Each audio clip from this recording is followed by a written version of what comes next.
Glória a Deus.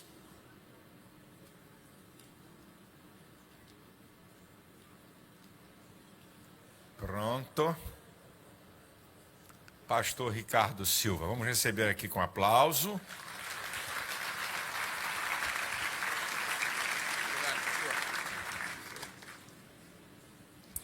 Amém, irmãos? Vos saúdo com a paz do Senhor. Meus queridos e amados irmãos, eu quero iniciar essa palavra louvando ao Senhor pelo privilégio que tenho da ministração dela. É sempre um privilégio estar com essa incumbência. É privilégio, responsabilidade e peso. Mas, se aprove ao Senhor a oportunidade, temos apenas que dizer: eis-me aqui, e vamos fazer o que o Senhor determinou. Então, meu agradecimento é ao Senhor, agradecer também ao nosso pastor, agradecer à superintendência de escola dominical, agradecer, e eu entendo que isso é uma virtude do homem de Deus, ser grato a Deus e a todos aqueles que têm sido veículo de Deus para abençoar sua vida e seu ministério. E rogo também a oração da igreja por nós. Meus irmãos, estamos tendo o privilégio de finalizar o nosso trimestre, no qual tem tratado aí sobre os grandes temas do Apocalipse. Na aula passada, nós paramos no milênio. E agora nós vamos andar mais um pouquinho para chegarmos aonde realmente Deus quer, que é o estado eterno de todas as coisas. Nesse processo pós-milênio, pelo menos nós temos alguns eventos que estão sendo narrados dentro do Apocalipse e certamente com referência em outros textos bíblicos. Quando chegamos ali no capítulo 20, versículo 7 ao 10 do Apocalipse, nós temos o que é conhecida como a última revolta, a última rebelião contra Deus. Observe que Deus está dentro de um planejamento, e esse planejamento é extinguir todo tipo de mal. E Deus começará esse processo até dar o seu ponto final no arrebatamento da igreja. Afinal, a igreja já foi perdoada do pecado, mas no arrebatamento ela será literalmente abençoada, e dessa maneira ela não terá mais a presença do pecado. A grande tribulação é um período onde o pecado vai tomar uma proporção gigantesca.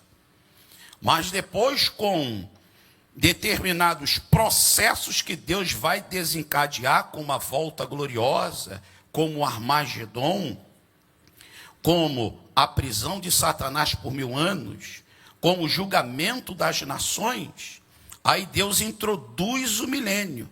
E aí Deus vai minimizando o processo, ou vai minimizando o pecado dentro deste processo.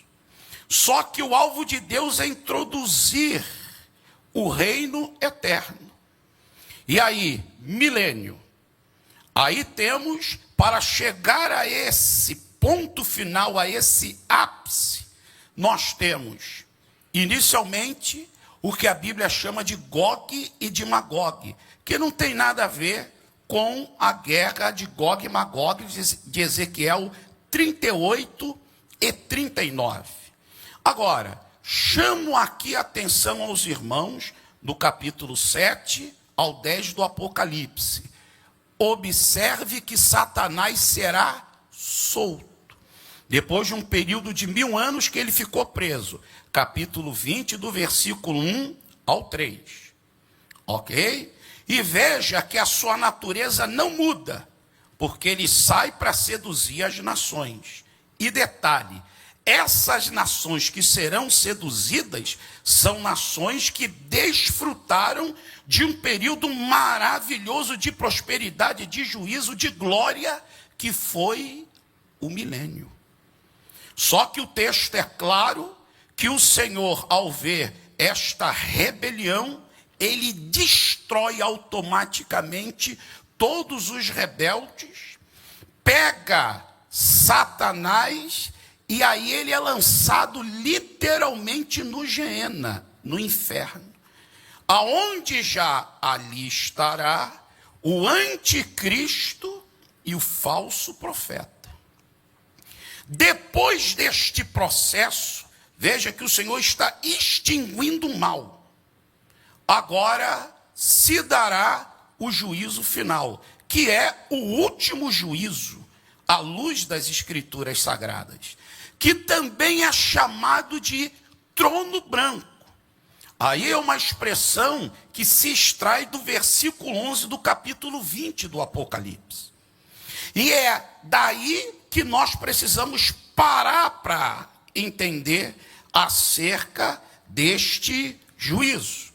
O irmão, ou com a sua lição, porque está lá na leitura bíblica em classe, ou com a sua Bíblia, acompanhe-me aí alguns aspectos que ficarão claros deste juízo.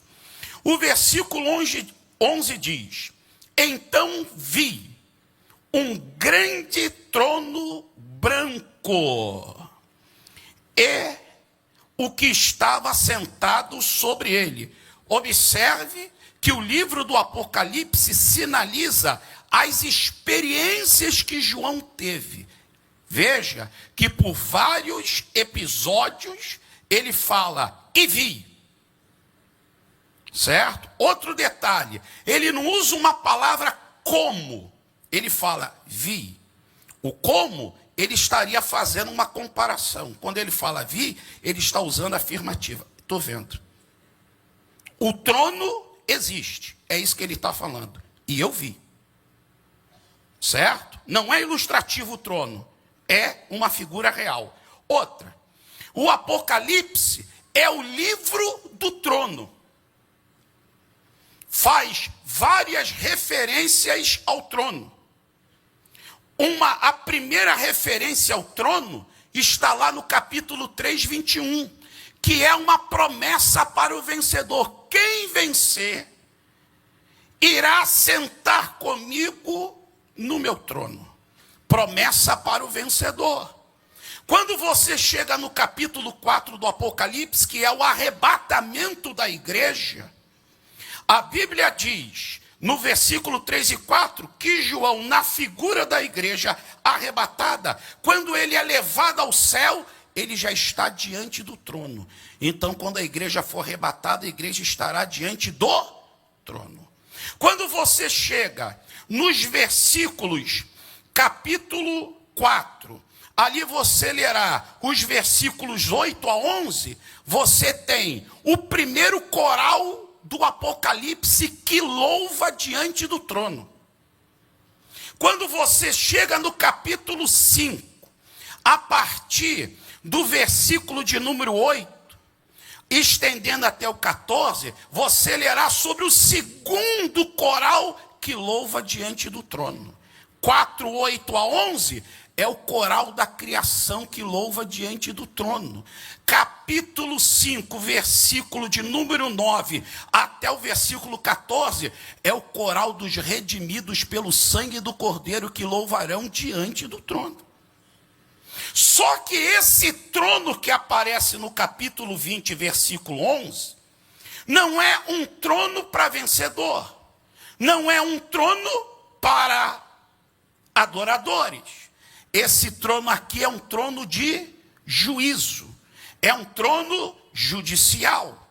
Primeiro, porque o próprio texto afirma isso. Segundo, porque a palavra grega para trono aqui é tronos, que denota o quê? Um trono real e um trono judicial. Então, esse trono aqui é o trono de juízo. Segundo ponto que chama a atenção aqui é que o texto diz: e vi um grande trono branco, e aquele que estava sentado. Observe, João agora entende que o que é importante não é o trono. O que é importante é quem está sentado no trono. Aí nós aprendemos que coisas e pessoas se tornam importantes por causa de Deus. O trono é importante por causa de Deus. Eu sou importante, você é importante por causa de Deus. Deus é que vai dar a importância. Bem, continuando. E vi um grande trono. O trono é grande por causa daquele que está sentado no trono. Amém? E ele é grande primeiramente no seu ser. E ele é grande por causa dos seus atributos. Depois, o trono é grande não somente por causa daquele que está sentado, mas também por causa da dimensão do juízo que ele vai trazer. Depois o texto diz: e vi um grande trono branco. O trono é branco porque quem está sentado nele é o santo. Veja, o santo, ele não é um santo, ele é o santo. É o artigo definido, no sentido de ser singular e único. Ele é o santo. E vi o grande trono branco. Bem, isso nos leva a entender que o caráter do ocupante é santo, porque a cor branca, ela simboliza nas escrituras pureza. Simboliza literalmente santidade, retidão e justiça. Daí nós temos que ter em mente, irmão, pode pegar a sua Bíblia e irmos aqui ao Salmo 96, versículo 13, que lá está escrito, 96, 13.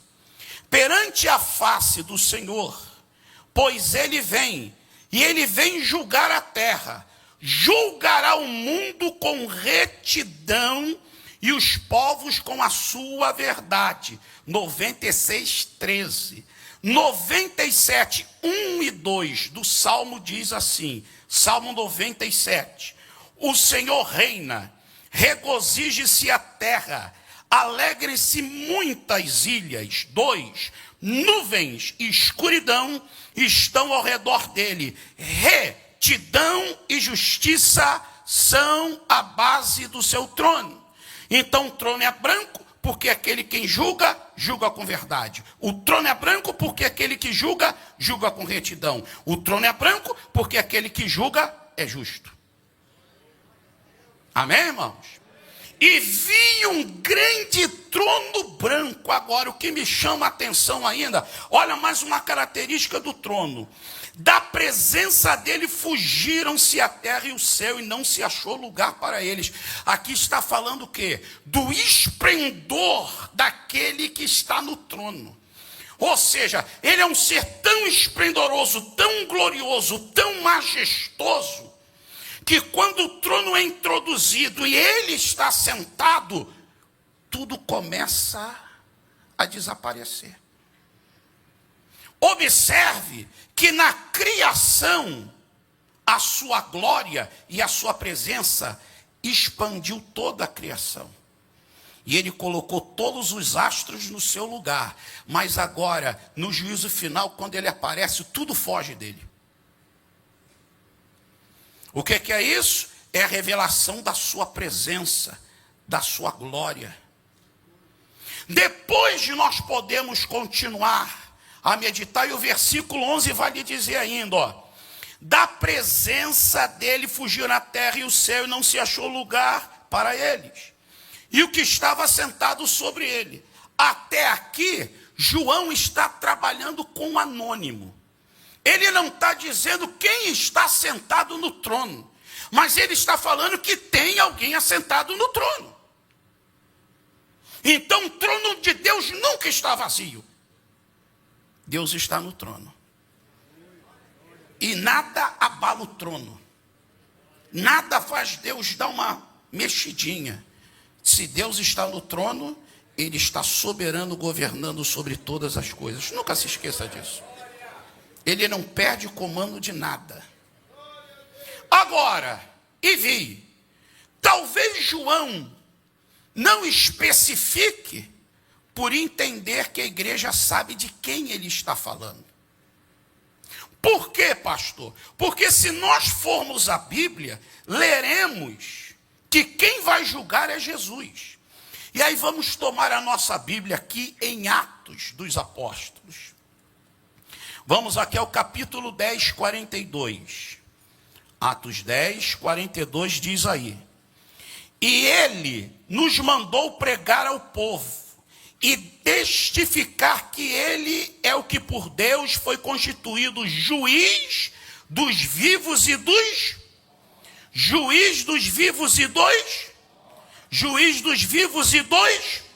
guarda isso daí. Vamos aqui à segunda epístola a Timóteo, capítulo 4:1. Segunda a Timóteo 4:1. Conjuro-te, pois diante de Deus e de Cristo Jesus, que há de julgar os vivos e os mortos, na sua vinda e no seu reino. Quem vai julgar? Jesus. Aquele que um dia foi julgado, vai julgar. Quando você estuda na primeira vinda que Cristo aqui teve, ele foi julgado por 7 tribunais. 3 judaicos e 4 romanos. Mas um dia ele vai julgar vivos e mortos. Até aqueles que o julgaram estarão diante dele também. Continuando. Agora, nós temos diante de nós uma indagação. Quem serão julgados? A primeira resposta está no versículo 12. E vi os mortos. Quem serão julgados aí? A Bíblia é clara. Mortos, claro, é mortos. Não são os vivos. Quem são esses mortos? São aqueles que na extensão da história desprezaram, negaram ao Senhor Jesus Cristo, viveram em pecado e morreram. São esses mortos. Então, o tribunal é para julgar os mortos. Bem, vamos apenas ler um texto em João capítulo 5. João capítulo 5. Vamos ler o versículo 28 e 29. João 5, 28 e 29 diz aí: não vos maravilheis disto, pois vem a hora em que todos os que estão nos sepulcros ouvirão a sua voz e sairão. Amém? O que Jesus usa para ressuscitar? O poder da sua palavra. Lembra-se da filha de Jairo, do filho da viúva de Naim, de Lázaro. É o poder da palavra. A palavra do Senhor tem vida e transmite vida. Amém? 29. Os que fizeram bem sairão para a ressurreição da vida. Então está se falando de 2 ressurreições. Uma da vida, que no texto que nós estamos lendo, Apocalipse 20, 11, já ocorreu. É só você ler Apocalipse 20, versículos 4 e 6. Já aconteceu essa ressurreição em Apocalipse. Nós estamos tratando da segunda. Aí entra a segunda agora, olha aí. E os que praticaram o mal, essa daqui é do trono branco. E os que praticaram o mal para a ressurreição e condenação. Se o irmão quiser também anotar, porque também escola dominical a gente anota, a gente traz Bíblia, traz lição e traz papel para marcar. Porque nem tudo que a gente ouve a gente grava. Por isso que a gente usa a nossa segunda memória, que é o papel. Certo? Você pode colocar Daniel 12, 1 e 2. E lá vai falar das duas ressurreições, e a última ele vai falar sobre ressurreição para vergonha eterna. É essa ressurreição que está se tratando aqui. Agora, voltemos. Os mortos. Agora, quais são as características? Já detectamos quem vai ser julgado. O texto ainda vai nos dizer o seguinte, versículo 12. E vi os mortos, grandes e pequenos. Primeiro, esse julgamento vai ser geral. E não vai discriminar ninguém. Grandes, poderosos, autoridades, reis, pequenos, pessoas humildes. Amém, irmão? Todos estarão sendo julgados diante do Senhor. Pode ser que a nossa justiça, que muitas das vezes comete injustiça, inocente ou culpado, e penaliza o culpado, ou o inocente, mas diante do Senhor nada isso acontece. Grandes e pequenos. A pessoa tem nome, tem fama, teve poder, mas diante do trono está o maior de todos. Quem está no trono é o maior de todos e vai trazer o juízo sobre grandes e pequenos. Continuando. Se continuarmos a leitura, diz aí, que estavam diante do trono. Irmãos, pare comigo aqui para pensar. Como o Senhor é poderoso. Quem vai estar diante dele? Mortos.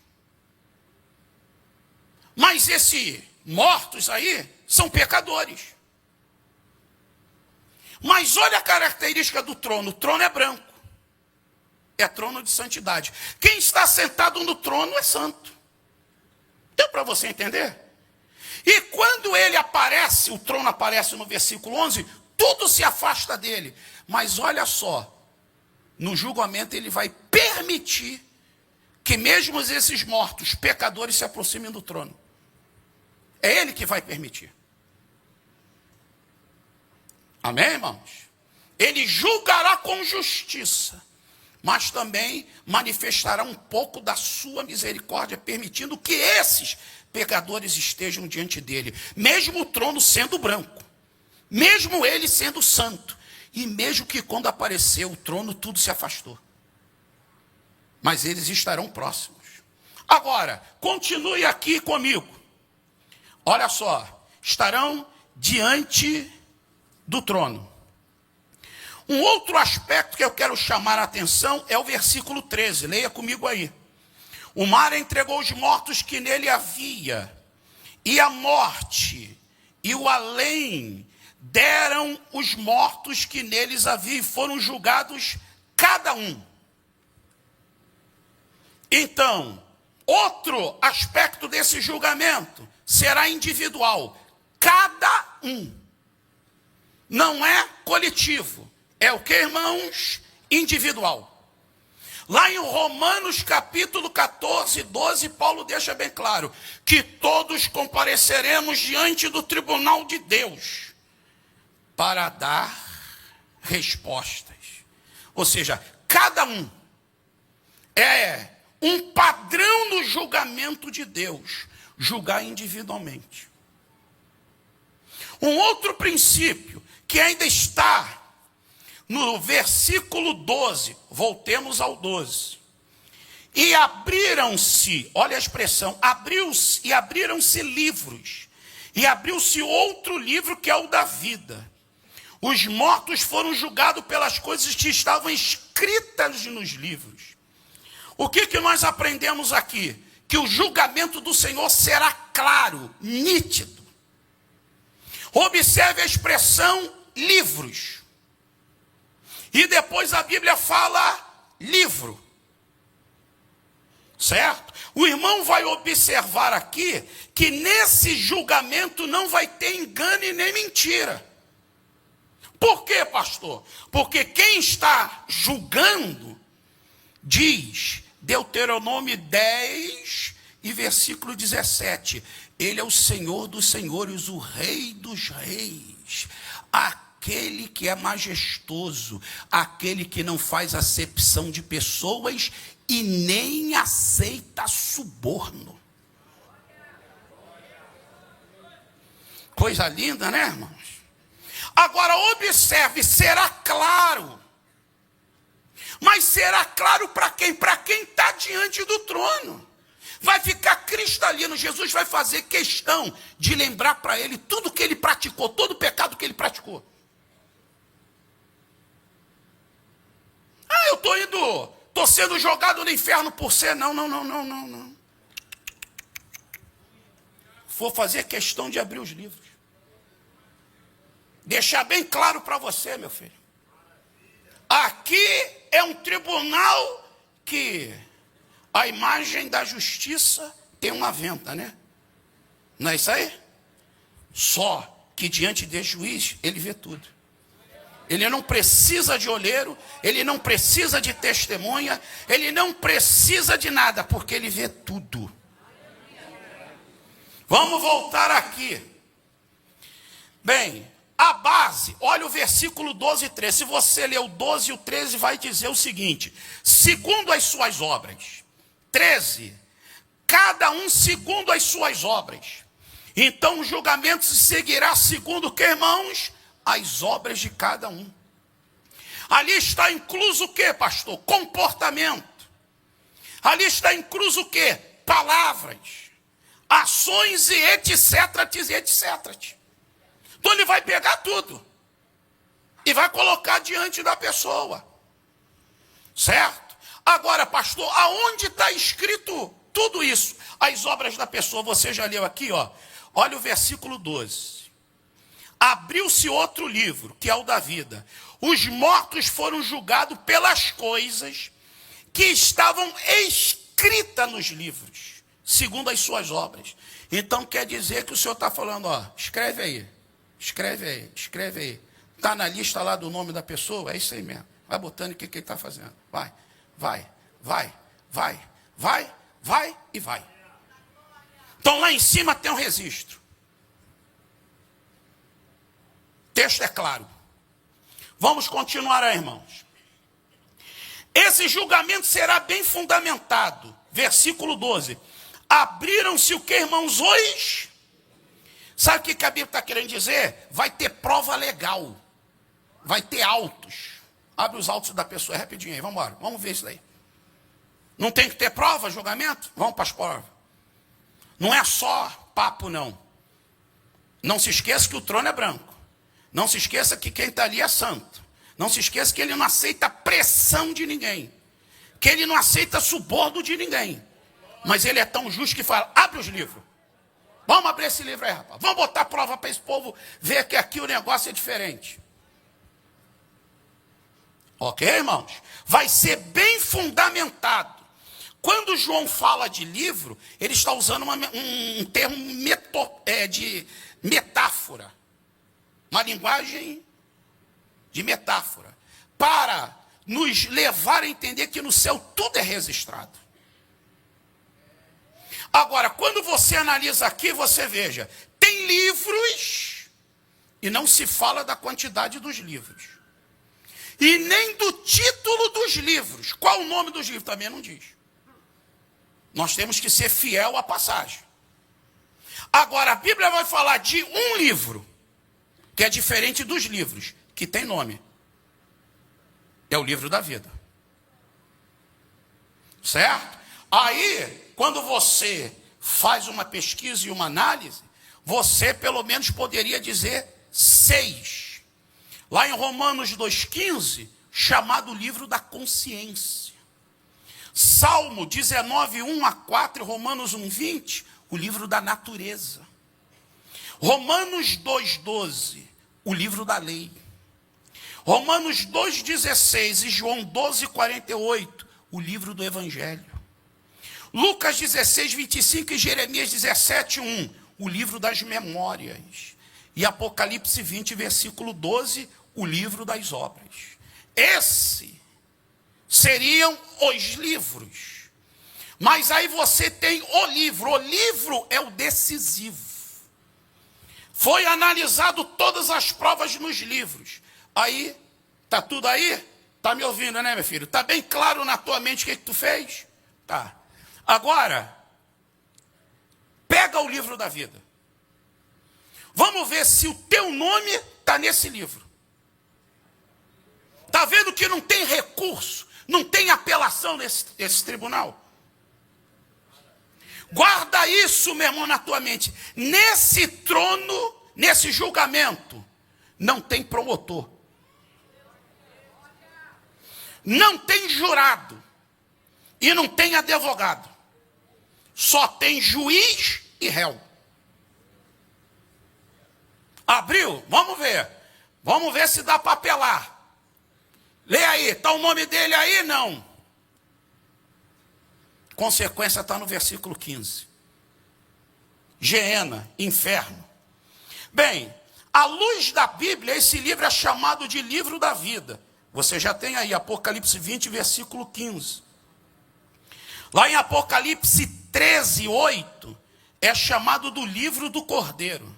E eu vou lhe dizer, a primeira menção na Bíblia para esse livro está lá em Êxodo 32, 33. Deus chama ele de meu livro. Esse livro, ou para ter um nome escrito nesse livro, pelo menos eu analisei 4 aspectos. Apocalipse 3:5, tem que ser vencedor. Aquele que vencer vai ter o seu livro escrito no livro da vida, meu irmão. Vencer o quê? Vencer o pecado, vencer a tentação, vencer esse mundo. A promessa é para mim e para você. Se eu e você estamos aqui como vencedor, glorificado seja o nome do Senhor. Amém, irmãos? Continuando. Apocalipse 13, 8. Quem vai ter o seu nome escrito nesse livro? Quem rejeitou a besta, o anticristo. Filipenses 4:3, os trabalhadores do evangelho. Paulo fala de pessoas que cooperaram com ele no evangelho e falaram, cujo nome estão escritos no livro da vida. Quem trabalha no evangelho tem nome escrito no livro da vida.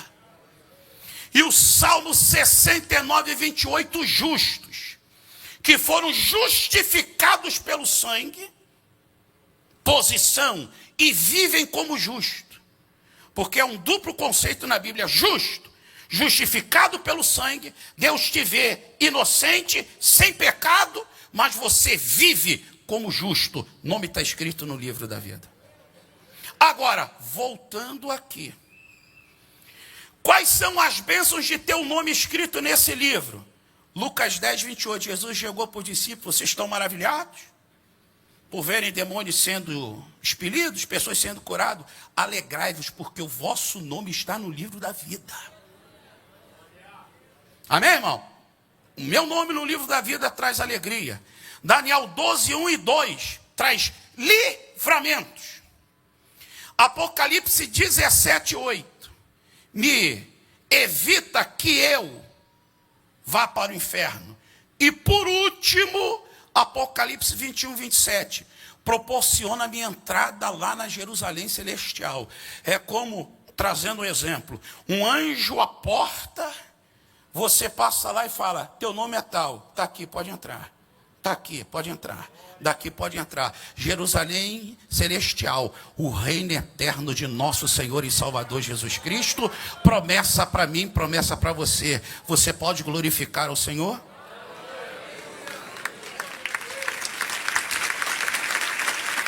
Agora, irmãos, se formos ao livro do Êxodo 32, 32 e 33, quando o povo transgrediu, olha a atitude de Moisés.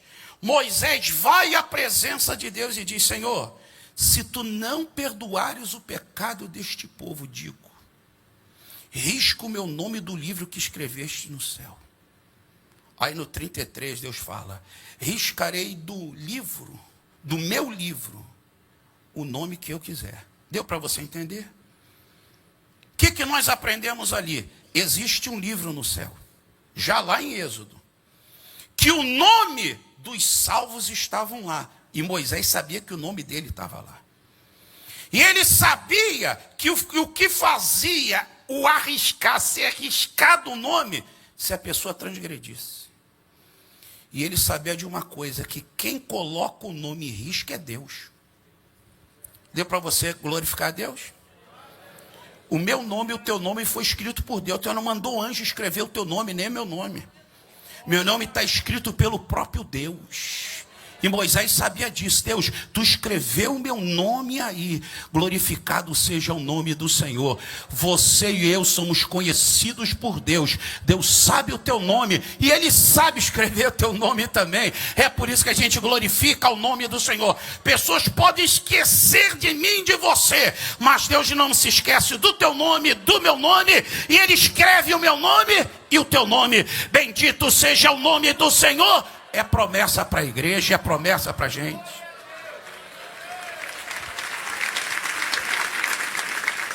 Agora, pastor, para ter um nome escrito lá, veja, lá em Apocalipse 13:8 é o livro do Cordeiro. Para ter o nome escrito no livro do Cordeiro, tem que ter o Cordeiro. É uma regra. Quero meu nome no livro da vida. Aceitou a vida? Quero meu nome no livro do Cordeiro. Aceitou o Cordeiro? Então está lá. Para entrar com o nome nesse, tem que seguir esse critério. Certo? Agora entendamos, olha o versículo 15 aqui. E todo aquele que não foi inscrito, melhor, o versículo 13 ao 13, melhor. O mar entregou os mortos que nele havia, e a morte e o além deram os mortos que neles havia, e foram julgados cada um segundo as suas obras. 14. Então a morte e o inferno foram lançados no lago de... que é a segunda morte. Sabe o que é isso? Jesus está... falei, Deus está dando final ao mal. Já pegou o anticristo, o falso profeta, Geena. Depois pegou o chefão, o diabo, Geena. Agora ele vai pegar a morte. A morte não traz terror, não traz medo. Morte. Vai para o Geena. Acabou para você também. Ah, inferno. Que inferno é esse, pastor? Esse é o Hades. O inferno, prisão para almas humanas de ímpios. Inferno, Hades. Você vai para o Geena. O Senhor traz uma mensagem de consolo no final do juízo do trono branco. Vai acabar a morte, vai acabar o inferno. Porque vai acabar a morte e porque vai acabar o inferno. Porque o pecado foi definitivamente vencido. A morte só tem direito sobre o corpo por causa do pecado. E um corpo, uma alma só vai para o inferno por causa do pecado. Mas se ele acabou com tudo, acabou morte, acabou inferno. Aí Paulo diz, tragada foi a morte na vitória. Você pode glorificar ao nome do Senhor? Termina com esse consolo. Agora, o Apocalipse ainda vai te dar base para quem vai para o Geena. Qual é o Geena, pastor? Literalmente é o inferno. Se você chegar aqui, capítulo 19, 20 e 21, quem vai estrear o Geena? O anticristo e o falso profeta, está ali. Eles que vão estrear. Depois, quem vai para o Geena? Capítulo 20, versículo 10. Satanás. E já lá está o anticristo e o falso profeta. E o capítulo 20, versículo 15. Quem vai para lá na terceira leva? Todo aquele que não foi inscrito no livro da vida. Essa é a ordem que a Bíblia deixa claro. Pastor, o inferno é para quem? Segundo o mestre, e Jesus é a autoridade suprema, detalhe, quem mais falou sobre o inferno e quem mais doutrinou sobre o inferno foi Jesus. Mateus 25, 41, ele diz, que o inferno está pronto para Satanás e seus anjos. Inferno é para o diabo e os anjos caídos. O homem vai para lá porque quer, porque é opção, porque é desejo, porque se ele levantar a mão e falar, eu quero Jesus, Deus leva ele para o céu. Agora, o termo original preparado ali não quer dizer que Jesus ia preparar. Ele já estava preparado. O Geena já está pronto, já está preparado. Só está esperando que o Senhor comece a dar continuidade ao seu processo, até dar o ponto final. Amém, irmãos? Quando você observa esse aspecto ainda, você entenderá que o inferno é para todos que desprezam o Senhor Jesus. Está lá no Salmo 9, versículo 17, que o inferno é para todos aqueles que desprezam o Senhor. E aí, se você chegar em Apocalipse 21, versículo 8, vai te dar uma lista de algumas atribuições para ir para o inferno. E está lá, e a Bíblia te dá outras listas. Mas duas me chamam aqui rapidamente a atenção. Número 1, é tímido. Que tímido ali não é uma pessoa introvertida. Tímido é uma pessoa que despreza o evangelho. Certo? Tímido ali é uma pessoa que não tem coragem de abraçar a fé, ou abraçou e largou o evangelho. Esse é o conceito ali de tímido. Ali ainda em 21:8 de Apocalipse vai falar de feiticeiro, não é quem faz feitiçaria. O original grego é parmaqueia. Aqueles que utilizam-se de drogas. Então o original está querendo dizer, quem vai para o inferno? Que vai para o inferno, quem usa de droga.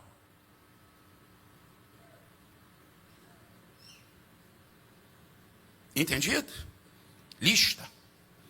E você tem outras listas que Paulo coloca em 1 de Coríntios, certo? E a Bíblia é cheia, mas ali está todos os ímpios e todos que desprezam ao Senhor Jesus, certo? E é bom de dizer, vamos aqui, segundo aos Tessalonicenses 1:9. Segundo aos Tessalonicenses 1:9. Olha o que Paulo diz. Eles, por castigo, padecerão eterna perdição. À luz da Bíblia, inferno não é extinção, será eterna perdição. Tá ok? Banidos da face do Senhor e da glória do seu poder. Pastor, então o que é a morte à luz da Bíblia? A morte, à luz da Bíblia, é quando a pessoa é totalmente separada de Deus, afastada de Deus. Vida eterna é estar próximo de Deus, servindo, adorando e glorificando ao nome do Senhor. E isso é o privilégio de quem vai morar no céu. Quem vai para o inferno vai estar totalmente banido da presença do Senhor e da glória do Senhor. Ok, irmãos? Bem, aí eu quero finalizar lhe chamando a atenção sobre a pessoa que mais conhece sobre céu. Vamos aqui, João, capítulo 14. Eu parei para fazer uma meditação dentro deste texto. João 14:1. Não se turbe o vosso coração, credes em Deus, crede também em mim. Na casa de meu pai há muitas moradas. Se não fosse assim, eu vou-lo teria dito, vou preparar-vos lugar. E se eu for e vos preparar lugar, virei outra vez. E vos levarei para mim mesmo, para que onde eu estou estejais vós. Bem, falamos que Jesus foi aquele que mais doutrinou sobre o inferno. Ok? Então o inferno é destino. Para aqueles que desprezam o Senhor, para Satanás e seus anjos, é eterno, receberá juízos. Agora, e o céu? Primeiro, quando Jesus fala de céu, para ele é realidade. Por que é realidade? Número 1, porque Jesus criou o céu. Segundo, quando você lê João capítulo 3:13, a Bíblia diz que ele é aquele que desceu. Veja, Jesus desceu e voltou para o céu. Não é isso aí, irmão? Um dia ele vai novamente descer. Vem até as nuvens, arrebatamento, e volta com a igreja novamente para o céu. Se dá o casamento da igreja no céu. E depois ele tem uma manifestação gloriosa, que é a revelação dele para todo mundo. Então, quando Jesus fala de céu, ele fala daquilo que ele fez. Quando ele fala de céu, ele fala daquilo que ele experimentou. Quando Jesus começou a discorrer sobre céu, é como uma pessoa, eu vivi isso. E ele começou a lembrar de tudo que está no céu. E ele falou, eu vou dizer para vocês, já que nenhum homem teve poder de ir para o céu e voltar, mas eu vim do céu, eu vou especificar para vocês como é que é o céu. Primeiro, olha o que Jesus falou. Não se turbe o vosso coração, crede em Deus, crede também em mim. Vai para o céu quem tem fé. Fé em quem? Em Deus. Fé em Cristo. Conceito de fé é aquele que se apoia. Conceito de fé é aquele que se lança. Conceito de fé é aquele que está tendo Deus como seu fiador. Primeiro, fé. Olha o que Jesus diz. Na casa. Aí sabe o que ele cria? Uma ilustração. Há 7 ilustrações na Bíblia sobre o céu. E uma ele fala, o céu pode ser comparado a uma casa. Amém, irmãos? Agora, é lindo quando ele fala aqui, ó. Na casa de meu pai, ele está falando, o céu é casa de família. Só vai para o céu quem é da família. Você pode louvar o nome do Senhor? Você é da família, meu irmão. Você vai para a casa do papai. Você pode levantar a tua mão e falar assim, eu vou para a casa do papai. Você vai para a casa do papai. É a casa do teu pai.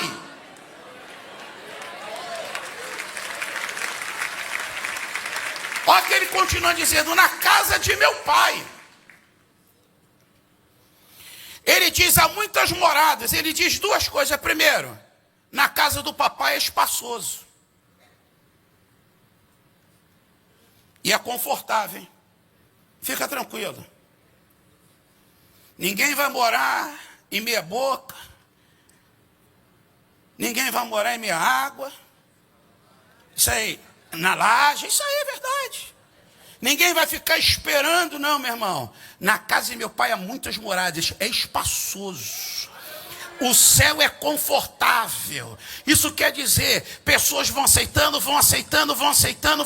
ao Senhor. Mas a gente não pode crer, vai ter espaço para todo mundo. Vai ter espaço para todo mundo. Você pode glorificar o Senhor, é espaçoso, é confortável. Agora, ó, na casa de meu pai, sabe o que está dizendo aí? Se eu sou filho, eu sou proprietário. Só vai morar no céu quem é proprietário. Se você não é, você não vai morar no céu. O nosso destino é o céu porque eu sou proprietário. Desde o dia que eu aceitei Jesus e me tornei co-herdeiro com Jesus e herdeiro de Deus, esse é o termo, herdeiro de Deus direto e co-herdeiro com Cristo. Cristo é filho, eu sou filho, então a gente divide herança. É isso que a Bíblia está querendo dizer. Que coisa linda, né, meu irmão? Anjo não tem direito à herança, mas eu tenho direito à herança. Você tem direito à herança. Nós temos direito à herança. Nós somos os herdeiros de Deus. E eu racho com Cristo, coopero nessa herança. Isso é graça, isso é graça, isso é graça. Anjo não senta no trono, você senta no trono. Anjo, meu irmão, está no céu, mas a Bíblia diz que a casa é para mim, a casa é para você. Então glorifica o nome do Senhor. Você é filho de Deus, vai morar no céu, filho. Olha aqui que Jesus diz, na casa de meu pai muitas moradas, se não fosse assim eu não teria vos.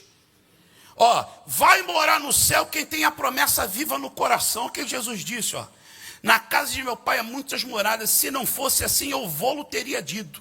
Vou preparar-vos lugar. Só vai morar no céu, meu irmão, quem tem essa promessa viva, está batendo no coração. Jesus que prometeu. Quem prometeu? Jesus. Jesus o que é? Deus. Se ele é Deus, ele não é homem para mentir, e nem filho do homem para se arrepender. O que ele falou, ele vai cumprir. Ele é a verdade, então tudo que ele falou é verdade, acabou. Ele vai voltar. Guarde isso no teu coração. Guarde isso no teu coração. Jesus vai voltar. Vai morar lá no céu quem está mantendo viva a palavra. É luta, é adversidade, é problema, é doença, é aperto de cá, é aperto de lá. Mas um dia, corpinho glorioso, sem morte, sem defeito, corpo de glória, céu pra gente, morada na eternidade. Glória ao nome do Senhor. Igreja, vamos aqui, irmão. O céu é para todos que pertencem a Jesus. Olha o que eu acho lindo isso aqui, ó. Ó, Se eu for e vos preparar lugar, virei outra vez e vos levarei para mim mesmo. Sabe o que Jesus está querendo dizer? Eu só volto para buscar aquele que é meu. Eu vou porque eu sou dele. E Jesus comprovou duas. Primeiro, sangue de Jesus. O sangue garante que eu sou dele. E o selo dele, o Espírito Santo. O Senhor, quando olha lá de cima, ele fala: eu sei quem são os meus servos. Como Deus sabe? Porque eu tenho selo, eu tenho o Espírito Santo de Deus. Jesus só vai voltar para buscar o que é dele. Você vai para o céu porque você é de Jesus. Diga isso, irmão. Você vai para o céu porque você é de? Você vai para o céu porque você é de? Você vai para o céu porque você é de? Então dá glória ao nome dele e diga: Maranata, Maranata, nós somos dele, glorificado seja o nome dele. Agora, para a gente finalizar, só vai morar no céu isso daqui, ó. E se eu for e vos preparar lugar, virei outra vez e vos levarei para mim mesmo, para que onde eu estou estejais vós. Só vai ir para o céu e viver na eternidade, ou melhor, nós iremos para o céu e viveremos na eternidade, me escute, bem acompanhado. Está vendo aqui? Jesus está falando: meu filho, eu vou levar vocês para vocês colarem do meu lado. Nós vamos morar no céu, vocês vão ficar comigo. Você já viu, ó? Jesus volta para buscar a sua igreja, não é isso aí? Mas na volta gloriosa, ele volta com a igreja. Ele podia falar: igreja, fica aí, que eu vou resolver um probleminha aqui com o anticristo aqui na terra. Eu vou voltar com vocês. Se eu casei com vocês, se vocês estão comigo, agora para onde eu vou, vocês vão estar comigo. Dá para glorificar o nome do Senhor, meu irmão? O céu é para a gente andar bem acompanhado, acompanhado com o Senhor Jesus Cristo. Se aqui a vida já é dele, se aqui ele já é o nosso companheiro, agora no céu vai ser para toda a eternidade. Você pode glorificar o nome do Senhor, mantenha a tua fé viva. O Senhor vai dar um ponto final no pecado, em todas as dores, em todos os problemas. O diabo vai ter o seu ponto final. Tem gente que pergunta: até quando a violência? Até quando a corrupção? Até quando isso?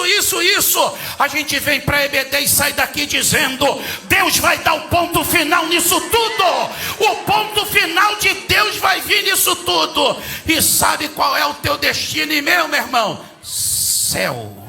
Céu. Dá para olhar para o lado do teu irmão e falar assim: irmão, o teu destino é o céu. Nós vamos morar no céu. No céu. Vai chegar lá no céu, vencedores para a glória e para a honra do nome do Senhor Jesus. Amém.